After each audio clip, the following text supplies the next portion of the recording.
राज्य शासनाने 12 जून रोजी महत्त्वपूर्ण शासन निर्णय जारी करत राज्यातील 80 दुय्यम कारागृहे कायमस्वरूपी बंद करण्याचा निर्णय घेतला आहे। महसूल विभागाकडील एकूण 116 दुय्यम कारागृहांपैकी केवळ 36 कारागृहे कार्यरत असून उर्वरित 80 कारागृहे अनेक वर्षांपासून अप्रचलित असल्याने त्यांना कायमस्वरूपी बंद करण्याचा निर्णय घेण्यात आला आहे।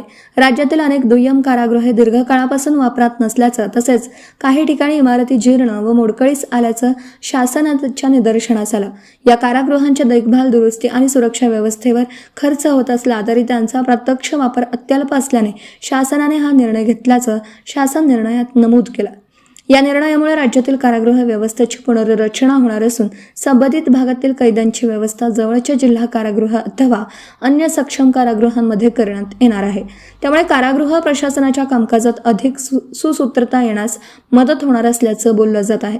दरम्यान शासनाच्या या निर्णयामुळे अनेक तालुक्यांमधील दुय्यम कारागृहांचं भवितव्य चर्चेत आलं।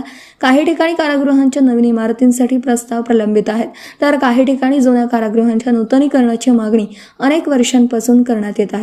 त्यामुळे बंद होणाऱ्या कारागृहांची अंतिम यादी आणि त्यानंतरची कार्यवाही याकडे नागरिक, लोकप्रतिनिधी आणि प्रशासनाचं लक्ष लागलं।